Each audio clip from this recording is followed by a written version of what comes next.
We've just finished our sermon series on the Lord's Prayer, and next week we begin a new and exciting sermon series. But today we find ourselves in the lectionary text, the book of Esther, a text and a story that tells of this remarkable person who did the unexpected, a story of power and justice and faith and courage, the story of Esther, the brave, the bold, and the beautiful. Would you pray now with and for me? God of all creation, of things seen and unseen, known and unknown, we come now in you, to you, in all reverence, but also with all excitement, asking for your voice now to move amongst us as we again discover anew your holy word. And so give us ears to hear and hearts open to your Spirit's work, O God. And now may the words of my heart and the meditations of all that are gathered here and online be acceptable in your sight, for you are our rock and our great Redeemer. Amen. I can vividly remember, I can recall the first time I ever heard about this woman named Esther. I was only maybe 5 or 6 years old, and my Sunday school teacher started to tell this Bible story. And as she spoke of this queen, she began to put up these felt figures on the flannel board. And these figures were beautiful with vibrant clothes and jewels, and the room where the party was happening was draped in these colorful cloths, and it just looked so exciting. And then my Sunday school teacher placed Esther on the board. And this little felt lady had the most beautiful dress on. And on her head was this shining crown, and her eyes were sparkly, and her jewelry was just glittering off her arms. And then my teacher told us all that Esther means star. And my little girl heart was hooked. You see, for me, this story of Esther is one of the most riveting stories of the Hebrew Bible. This wasn't like the other Bible stories that I had heard before. It wasn't Moses holding up the 10 Commandments. It wasn't Noah gathering in the animals to the ark. It wasn't Adam and Eve in the garden with the tempter. No, this was a story about a woman who was brave, a woman who was courageous, who was bold, beautiful, someone who stood up for what was right even with danger, a person who had a story that was worth sharing. Perhaps this morning you've noticed the different items we have on our altar scape. To your surprising shock, I bet, I don't actually own any tiaras or crowns in my closet. I do enjoy childlike whimsy, though, and the stories from our youth, and so I hope these items help you recall, you remember your first encounter with this story and how it connected to your life. This vibrant story, opulent, captivating. Our story is set in the Persian Empire, where we find this great party taking place. However, we really need to go back to what happened before this event to get the whole picture. The book of Esther is part of the Ketuvim, the writings, the portion of the Hebrew canon, and consists of only 10 concise chapters. And yet this short book has flummoxed scriptural interpreters alike. You see, some scholars classify Esther as being a short, independent story, rather than being part of the ancient Near East wisdom literature, while others note that it is satire. But for the sake of today, for our purpose, let's consider this to be part of that wisdom literature. For in that genre, it asks the reader to think about something theologically in light of what is happening around in the world. As previously mentioned, this story occurs in the Persian Empire sometime between late 5th century and 4th century BCE, some 100 years after the Israelites' Babylonian exile. Yes, some Israelites did return back to Jerusalem, but many, being part of the Jewish diaspora, did not return.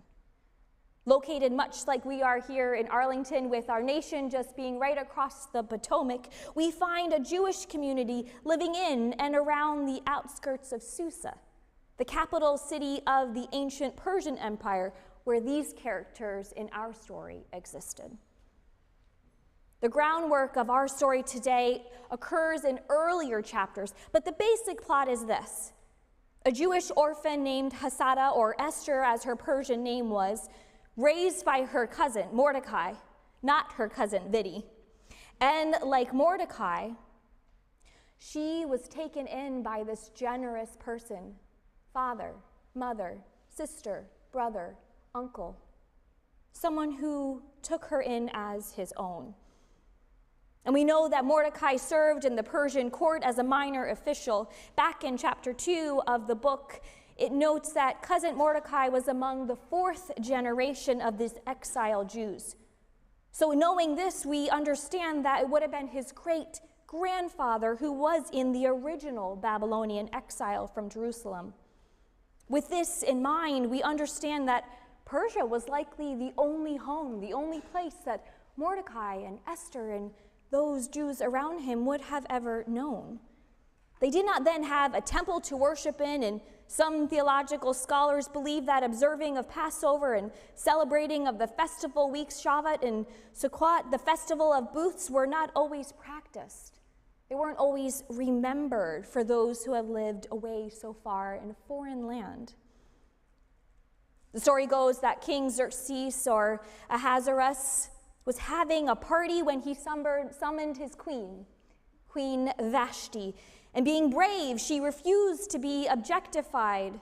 She refused to dance before the king and all the men in the room, and so the king was furious and deposed of her. This caused the need then for this new queen to come. According to 1st century historian Josephus, some 400 women, 400 virgins were selected by royal decree.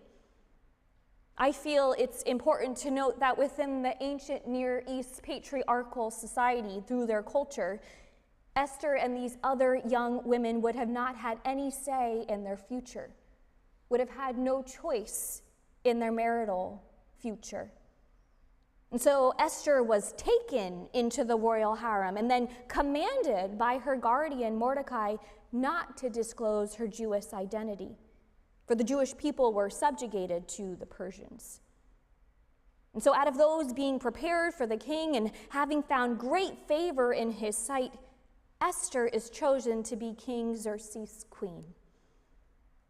There's another character in our story that plays an important and crucial role. We're introduced to this person as a high court official whose name is Haman, a man that despised cousin Mordecai and the Jewish people. And so in light of Haman's hatred, the king, very persuaded by this advisor Haman, proclaimed the edict, "Do with the Jews what you will."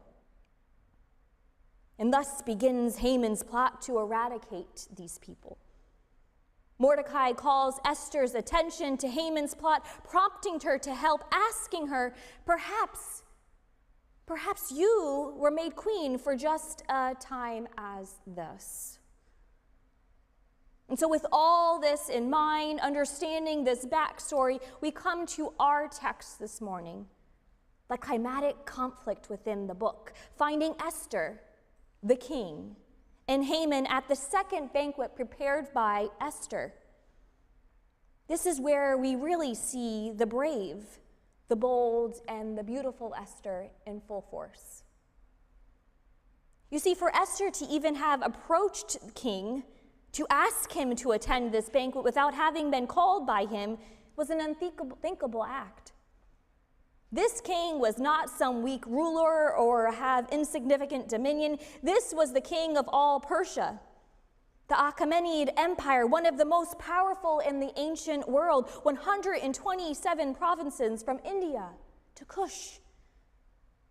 Xerxes as king was then to be honored according to the standard that he wanted, that he established. And so every person within that vast kingdom, regardless of their position, was under his authority, accountable to show the proper respect. And anyone who approached him with having not been summoned was then put to death unless he chose to act. So for Xerxes, in his understanding, any individual who would come into his presence, his wonderful, magnificent presence, without him having invited that person, without him initiating that visit, was deemed to be killed. And since this attitude of the king was so transparent, the entrance of any uncalled visitor signaled immediate response from the king's bodyguards to then kill whoever was coming. They saw it as a rejection of the king's authority, a rejection of the kingship of King Xerxes. That person who was coming may want an insurrection. And so here we see Queen Esther. You'd think maybe perhaps she was not included in this law, that she was, as his queen, as his bride, able to go before him when she so desired. But that's not the case. The woman whom Xerxes had chosen to bear the title of queen was not given that gift. And in light of what we know about what happened to Queen Vashti, her early refusal to obey this king, we understand the greatness of what Esther did. In fact, Esther would have been held then to a higher complicity with his expressions of his position and authority. And if she violated this criteria that he set, it would be interpreted as an act of rebellion against him, an act that might have the effect of moving many others to conduct themselves, other women to act in a similar fashion. Esther then would not have only been placing her position as queen in jeopardy, she would have been placing her very life in jeopardy, her very existence, placing it at the whim of an authority who was rather rash, who did not even have to give the order for her destruction. He simply had to not act. It was only by the king reaching out his scepter that the person would be granted an audience. For Esther to be destroyed, he simply had to sit there. And we know in the text that she had not been called for at least 30 days to him. And so to approach the king in such conditions and to have possibly been killed was no small feat. It required remarkable bravery on Esther's part, risking her own life then for the sake of others, her own place, being brave amidst her fear to do what was right for the people. Yes, she could have remained silent. She could have hidden inside those palace walls. She could have denied her Jewish identity, kept it hidden inside her heart. But instead, she garnered the courage to believe that indeed, for better or worse, in light of her faith and her God, she was going to stand before the king. She was going to stand in the gap then for such a time as this. A bold move for a woman in a world of powerful men. Perhaps within your faith journey, you have been called to the task of bridging the gap, to stand before someone, being the repairer of the breach. I wonder, what was your response? Earlier this month, our young adults group took a visit to the 9/11 memorial at the Pentagon, where we collectively prayed and remembered the bravery of so many who lost their lives on that 2001 September day. And in my own remembering, I am always struck by the stories of those in New York City who put their lives at risk in order to find those under the rubble. Those who knew the dangers and yet were so compelled to do the right thing that even if it cost them their own existence, they still went. That is the kind of bravery, that bravery out of love, the laying down one's life for the sake of the other that we see here in this story. Our brave Esther. Within the narrative of our text, we further witness Esther's boldness in her response in preparing a banquet for the king, in the king's honor, a plan of effective action. In the passage, we hear the king ask Esther on 3 separate occasions, "Tell me what you want."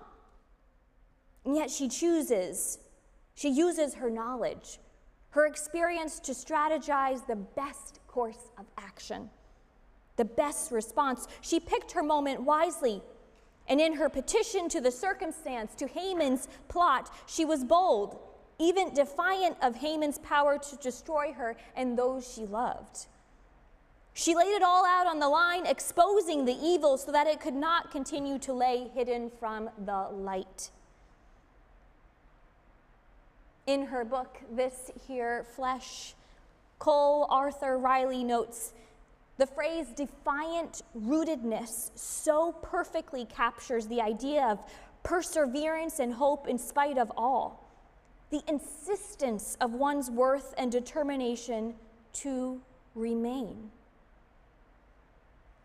Esther's perseverance cannot be mistaken for anything less than defiant rootedness for the worth of her people and her dependence on God. A God who is unnamed within this text of Esther, and yet who is evidenced time and time again in the unseen and the unknown for this queen. This is where we see her true beauty. Through her love, her deep, deep love of God and God's people. Think of that love as she begged deliverance from the king.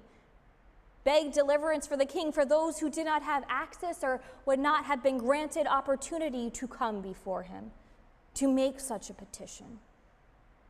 Here we see her true beauty as a woman of conviction, a person who, yes, donned beautiful attire and was lovely to look upon, but who more so kept and tuned her mind and her heart toward God, that great weaver of all things bright and beautiful and true, the one who cloaked and fashioned Esther into what was required.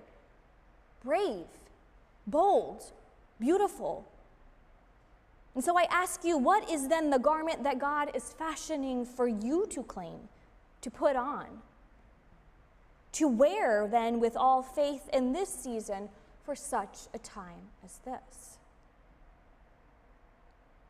We heard earlier, as Emily read, in the gruesome outcome for Haman, an outcome that had originally been planned for cousin Mordecai, one that reminds the reader of the real and dangerous effects of evil upon humanity, a reminder that God is working even behind the veil on behalf of all creation. That justice, God's justice, rolls on like a river and righteousness like a never-failing stream. And yet for us, God's justice does not come to us in fantastical signs or through praying some perfect magic prayer. No, God's justice is lived out in the world through the everyday choices that we, you, I make. The everyday choices that we make, how we proclaim our faith then. Within the ways we believe and share the very grace that we have received. Through our decisions and actions of standing in the gap for those outside the palace, for those in society that have been deemed unworthy of scepter, for those who are in need of a brave and bold friend who sees them and says, "You are beautiful," not because of anything the world says, but because you are a beloved, precious child of the Most High God. The resolution of our scripture today is noted by cousin Mordecai's decree for the whole Jewish nation to inaugurate a festival, to commemorate God's deliverance of God's people known as the Feast of Purim, a feast that continues even to this day, celebrated all across the world. For indeed, God spared and made a way even when there seemed to be no way. And in return, the people were to celebrate in this festival with generosity to the poor by sharing a meal in community with each other. This was to serve as a reminder of all that occurred and happened so that the story would continue to live on, not just for their sakes, but for the sake of the world. And so God told them, remember, remember. Remembered most often for his long parliamentarian campaign for the abolition of the slave trade and slavery, social activist William Wilberforce was a close friend of John Newton, the beloved hymn writer of Amazing Grace. And though Wilberforce was raised in a Christian home, as a student at Cambridge, he turned away from God. In 1784, while he was on vacation with a close friend, a great person of faith, his friend spoke to him and it moved his heart, and so he turned back to God. He often referred to this period of his life as the Great Change. And so he began to see all of life as a gift to be used for the purpose of God. He was suspect of material wealth and began giving away a quarter of his income to the poor and needy. This great change almost compelled Wilberforce to leave politics and become a preacher. What a thought. But his friend, John Newton, dissuaded him and wrote to Wilberforce in a letter saying, "Friend, it is hoped and believed that the Lord has raised you up for the good of the church and for the good of the nation." Indeed, he was called for such a time that he lived in. John Wesley, the founder of our Methodist tradition, was likewise a close friend with Wilberforce. And one of John Wesley's last letters before he passed away was to Wilberforce, and he said this: "Unless God has raised you up for this very thing, you will be worn out by the opposition of men. But if God be for you, who can be against you? Are all of them together stronger than God? Oh, be not weary of well-doing." Friends, the story of Esther asks us to likewise be bold enough to stand for the truth, to give voice and to fight for the betterment of others, even when that means sacrificing our own comfort, our own privilege, our own power. And so Esther's story calls us to consider our story within God's great redemption, a story that's always worth sharing. My Sunday school teacher all those years ago told us in the class that Esther means star. I can't help but look out this morning and consider each of us in that title. Each of us called then to shine for a purpose, for this season to be ready to share the light, to be brave, bold, and beautiful for Christ. Thanks be to God. Amen.